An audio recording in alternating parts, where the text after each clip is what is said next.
Hello, I'm Andrea Maury of Drea Renee Knits, and this is I'll Knit If I Want To. And I try to answer some of your burning questions on knitting, spinning, sometimes some sewing, sometimes some chat on autoimmune disorders, sometimes it's just all over the place. Today I am wearing my orchards dress with my stone crop cardie, and I will link both of those below. Let's start answering some questions. Hi Andrea, I love your new sweater design. Thank you so much. So they are referencing, I just released this week the Gib Raglans, named for my grandpa Gib, who was the #1 fan of my knitting blog back in the early 2000s when probably only 3 people read it. He would print out my blog posts and keep them. So yeah, this one was for him. I bought it right away when the email came in. Thank you so much, and want to make it for my husband. Now that I've read the glossary, I'm a little bit intimidated. I never made cables before. Do you think this is a suitable first cable project? I totally do. Those cables are really nice starter cables. If memory serves, they are just 4 stitches, so you're just crossing 2 stitches over the other 2. And I'm gonna link a little video for you below for my favorite way to cable. I do not use a cable needle. When you're first trying it, that might make you feel a little more comfortable to know that those stitches are stable as you swap their places, but really all cabling is trading places with your stitches. So let's say you have 4 stitches on your needle, you might take the stitches, let's say as you look at your needle, this is stitches 1, 2, 3, and 4 with your needle tip being right here. So what you might want to do is have these 2 stitches come in front and cross over 1 and 2. So now these have taken the place of 1 and 2, and these would become 3 and 4. And that's really all it is. You're just trading places and then knitting across them. Sometimes it's a mixture of knits and purls, but in the Gib Raglan, you're just knitting across those 4 stitches in a different order than you did before. But I hope you find the little link below helpful, and there are loads of great tutorials all over the internet for knitting cables. But I do think it would be a great place to start because it's just 4 4-stitch cables at the raglan seam. So you should be okay. All right, question number 2. How do you store and label your swatches? I love swatching, but don't have a system in place of how to keep track of what yarn and needles I used, and was wondering if you have a good system. I don't. As you can kind of see back on my wall here, let me see if I can kind of tilt this up a little. There's a bunch of swatches over there, and then I have a whole other swatch wall around the corner here that's like a 4x4, not a cork board, but you know, a board. It's a fabric board you can fit into. And so I have swatches on there. Here's a random one that's just hanging out on my desk. I don't even think I blocked this one because it's all rolling up on itself. Maybe I did, actually. It does look nice and blocked. It's actually quite cute. Makes me want to be like, oh, I should go use this in something. So yeah, my organization could probably be better. Generally, what I do is I keep my swatches that I am currently using for design work, or that I know I will want to revisit, whatever stitches I used. Those are the ones I kind of keep and pin to walls and stuff like that. All my other swatches, to be honest, are in a giant Ziploc bag that some yarn came in years ago, and not knowing what to do with them, I just shoved them all in there. I have never revisited them. Someday I might use them to fill up, like there are some great patterns I've seen like sewing shops do for new sewers, where you basically make a big poof to like rest your feet on, and you throw in like your fabric scraps and thread scraps and all that kind of stuff. I've also seen people who make like Afghans big blankets out of their swatches. But yeah, that is kind of my organization. I do have these tags, which I use for spinning. And the other day I did a whole bunch of swatching and I was really worried I was going to forget all the important information. So I actually grabbed a couple of these and wrote down my needle size. If I wasn't doing it in stockinette, if I was doing a stitch pattern, I wrote down the stitch pattern. If it was from one of my stitch dictionaries, I wrote which book and the page. But yeah, needle size and the yarn, because I will not remember. So tags like these can be really helpful for that if you are somebody who will be more organized. I've seen people who do like books with plastic sleeves in them. But yeah, life's just a little too short for me to make more time to get better organized with my swatches. But if anybody else has a good method, please share in the comments, because I think we would all benefit from that information. All right. I have been knitting forever, and carrying yarn up the side of my knitting when working flat still confuses me. Whenever I get to that part of a knitting project, I freeze and don't know what to do. I end up trying it a million different ways and ripping out that same part over and over, and still I feel like I have no idea what I'm doing. So how do I carry yarn up the side when knitting with multiple colors? Does it make a difference if I am just knitting or just purling? Going from a knit row to a purl row, or a purl row to a knit row? Do I carry it differently when doing smaller stripes where I am switching colors every right side row as opposed to wider stripes where I knit the same color for a bunch of rows and then switch? Thank you so much for your help. So it sounds like in all these instances that you are working flat, because it sounds like it's the edge that's bothering you. So what I would recommend is, maybe if you have some yarn scraps lying around, is to actually grab those and work some swatches and find an edge treatment that you like. For me personally, I really like to slip the first stitch of my edge, including when I'm using multiple colors. And I find that that helps keep the edge looking really nice. That sounded funny for a second. So what I'll do on that color change, depending if you are on a knit row or a purl row, it does depend how you want to slip that stitch. If you want to slip it purl wise or knit wise, with the yarn in back or in front, that's really going to be the thing you're more determining. So depending on if you're on a knit row or a purl row, if memory serves, and I almost always, as I'm writing a pattern, I have to do it and write it down so I don't forget. But I'm pretty sure on my knit rows, I always slip purlwise, because I generally don't want to twist my stitch. Slipping your stitch knitwise will twist it. And I'm pretty sure I always hold my yarn in back when slipping purlwise on a knit row.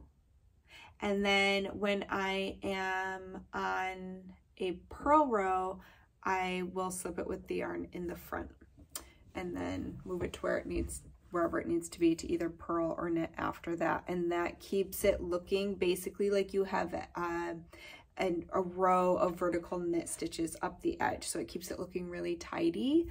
But yeah, it'll kind of depend on your personal preference and trying some different things out. The one thing I will say, especially when we start feeling like, oh, I don't know what I'm supposed to be doing and nothing looks right, a lot of that comes from like we just start over analyzing what that looks like, and fear can kind of take over of like, I'm not doing this right. So consistency is key. Whatever you decide to do, keep doing it, because that's what's gonna help it look a lot tidier than if you're like, oh, I don't know, I'm gonna try this, or you know, like just try to stay consistent. Most patterns should be telling you as well what you should be doing, you know, on those edges, so that you're not just having to guess so much yourself. If it is just carrying it up, excuse me, everybody, I'm so sorry.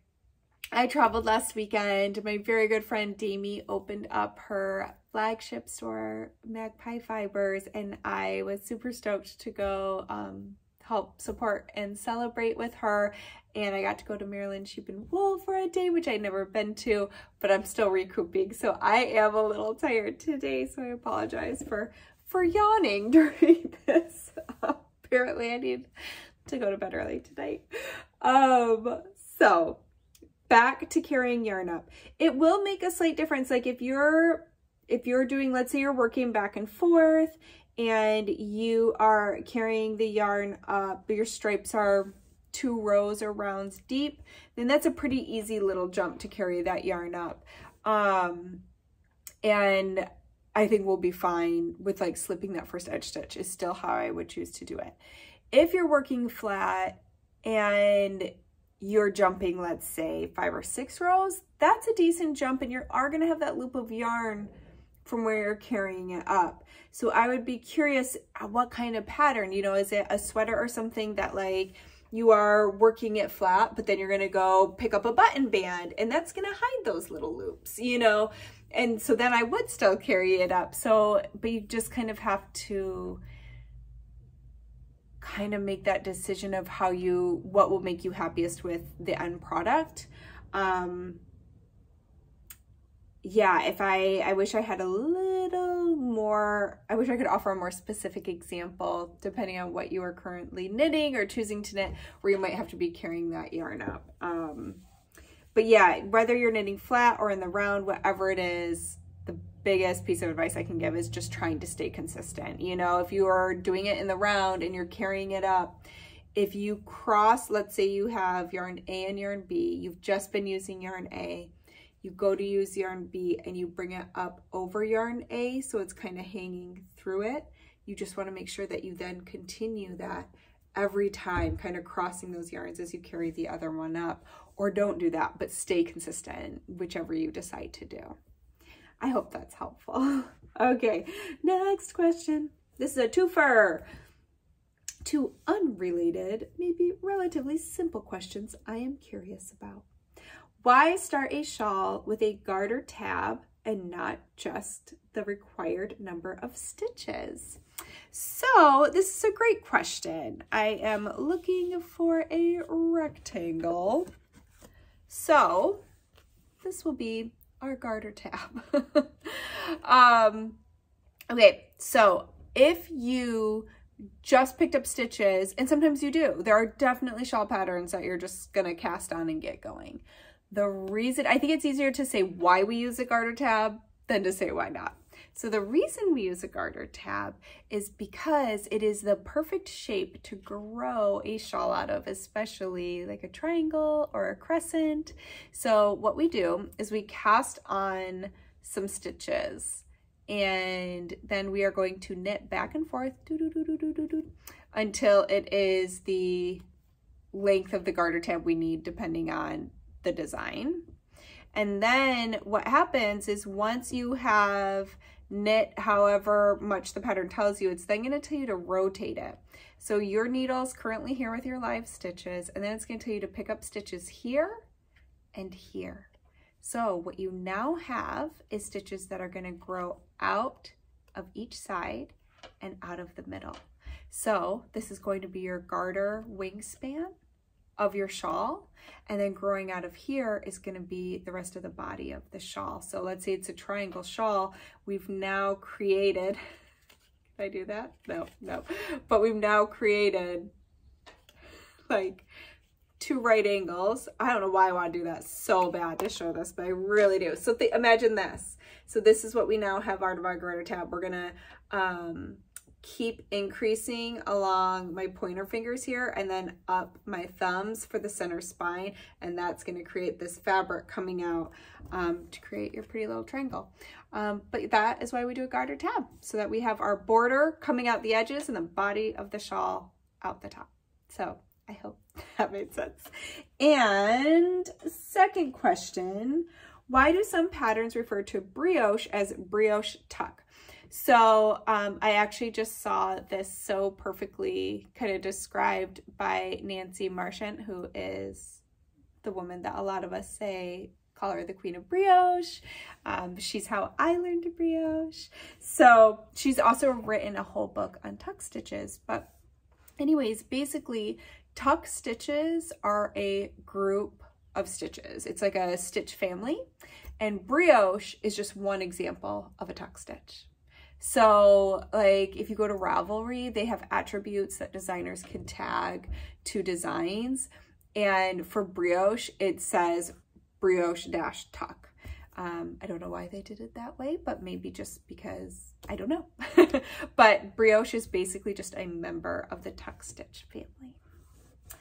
All right, question number 5. So I actually saw quite a few questions as I was peeking through today on short row neck shaping. So I thought, let's answer that one. You talked about doing short rows to raise the back neckline.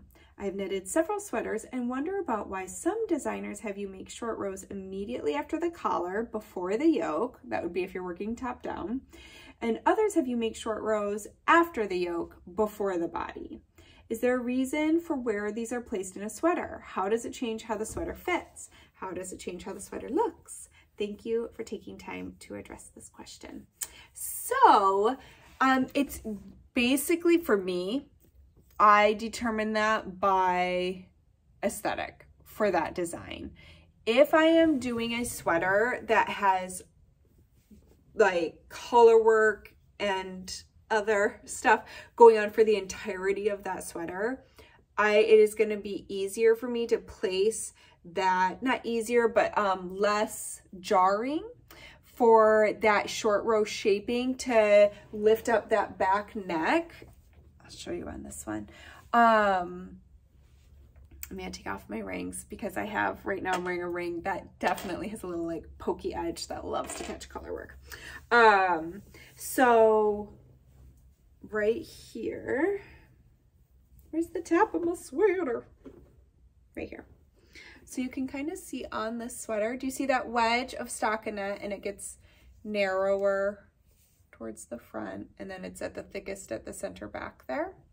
So that is to help lift up the back of the sweater so that it is higher on your back neck and lower on your front neck so that you don't feel like you're being choked by your sweater. It's to help it fit our anatomy better. And so for a sweater like this, where I have color work and stuff going on for the whole sweater, I don't want to disrupt all of this by trying to put that shaping further down. Now, my throw over sweater has, it has like a chevron design in the yoke, and then the rest of the body's plain. It doesn't have any other color work adorning it in other areas. So for that sweater, I really wanted that yoke on the pullover to be right underneath my ribbing for my collar. So I just liked the way that looked. So I knew, okay, the rest of the body is just plain stockinette. You won't see that short row shaping if I put it below that yoke design, but it will still lift up the same way. So it will still achieve the same desired effect of lifting up the back of that sweater, the back neck, but it can be placed above yoke decoration or below, or sometimes designers even split it up and they have some above and some below. So really it's just trying to work the best you can with whatever design you're doing on that sweater to make it look really cohesive and purposeful, but to still have a comfortable fit for the sweater. And there we are. All right. Wow, that was all the questions.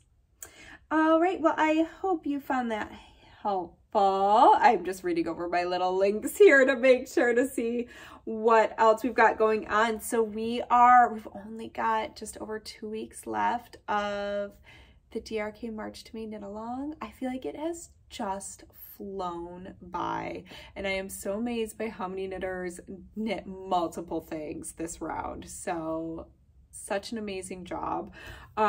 Definitely sneak over to the forums if you want and see some of those finished objects if you're looking for some inspiration, because there are some really beautiful sweaters and shawls that have been knit up over the past couple months.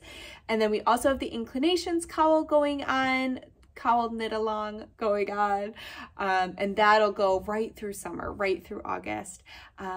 Next week on Tuesday, I am dropping my newest pattern for this year's spring knit along challenge. If you've never done one of my knit along challenges, we do them twice a year, in the spring and in the fall, and we basically, over a weekend plus a couple days, they're usually about 4 days long, we try our best to cast on and finish an entire project. So it's a smaller project. It's usually a hat in the spring, socks in the fall, but it's just really fun, and everyone's welcome. You do not have to finish the project within that time. It's just a lot of us find it really fun to like have that challenge. We're like, okay, I am gonna bust out a hat in 4 days.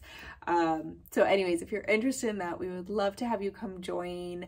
Definitely make sure to sign up for my newsletter, because that will have all of the information and the pattern release next week. And yeah, I hope that you've had a chance to check out my new sweater patterns that were mentioned earlier, the Gib Raglins. My amazing husband, who's also the photographer behind Drea Renee Knits. I have made one for him as well, and he has not taken it off since the photo shoot, so it's a good one. All right, well, I hope to see you back here next week. Thanks so much for joining me, and I think I'm gonna go make a cup of coffee. I hope you have a great weekend. I hope you get to make some things. I have some new sewing patterns that I am gonna try and start prepping, so that when I have moments, a few minutes of free time, I could start sewing those up. So I'm super excited. I would love to hear if you also sew, if there are any patterns that are catching your eye during Me Made May. I love that new influx of inspiration, and just seeing how everyone puts their outfits together is really fun. So if you have any favorites, please let me know. I would love to check them out. I'll see you next week. Happy knitting.